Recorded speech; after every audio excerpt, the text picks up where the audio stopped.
Family রান্নাঘর থেকে পুষ্প। আজ আমি কত সুন্দর অসাধারণ একটা ভাত চিংড়ির বড়া করেছি।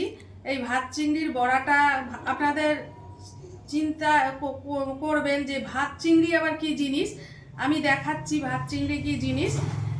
আপনাদের যদি এই চিংড়ির বড়াটা রেসিপিটা দেখে ভালো লাগে, আপনারা অবশ্যই লাইক করবেন, কমেন্ট করবেন, সাবস্ক্রাইব করবেন।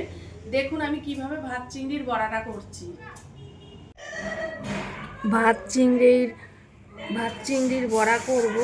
ভাত চিংড়ির বড়া করতে লাগছে পেঁয়াজ, রসুন, লঙ্কা, ধনেপাতা, হ্যাঁ, নুন, হলুদ, তেল। এই যে ভাত চিংড়ি মানে একদম সত্যি ভাতের মতন। এই যে ছোটো ছোটো এই চিংড়িগুলো খুব অসাধারণ বড়া খেতে হয়, ভীষণ ভালো লাগে বড়া খেতে।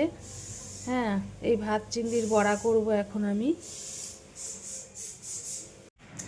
ভাত চিংড়ি বানানোর জন্য ধনেপাতা কুচিয়ে নিয়েছি, পেঁয়াজ কুচিয়ে নিয়েছি, রসুন কুচিয়ে নিয়েছি, লঙ্কা কুচিয়ে নিয়েছি, আছে ভাত চিংড়ি, আছে বেসন, এখানে আছে চালের গুঁড়ি, আছে লবণ আর চিনি। এইবার এর মধ্যে আমি ভাত চিংড়িগুলোকে তুলে নেব। ভালো করে বেছে নিতে হয় ভাত চিংড়িগুলো।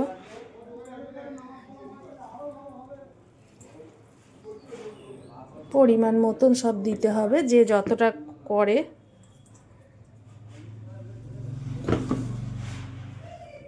পেঁয়াজ দিলাম, রসুন দিলাম, লঙ্কা কুচো দিলাম, এর মধ্যেই বেসন দিয়ে দিচ্ছি। যতটা লাগবে সেই পরিমাণে আপনাদের দিতে হবে, কতটা ওজন ফোজন না। মাখাটা বোঝেন, বড়া টড়া করেন, চালের গুঁড়ো দিলাম, যেটা দেবেন হাফ হাফ। এখানে আমি লবণ দিচ্ছি আন্দাজ মতন, চিনি দিচ্ছি। এবার এটাকে ভালো করে মেখে নেবো, আমি সুন্দর করে মেখে নেবো।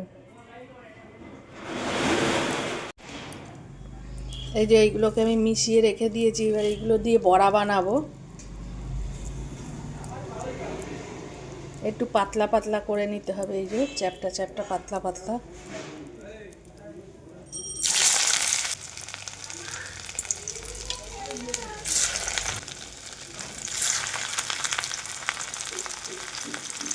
ছোটোবেলায় খুব খেতাম।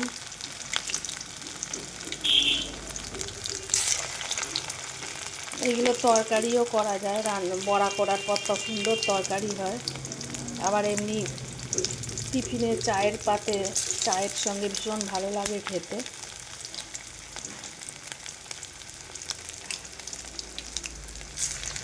এবার এইগুলোকে আমি ভেজে নেবো ভালো করে। আমার ভাজা হয়ে গেছে, এগুলো আমি তুলছি।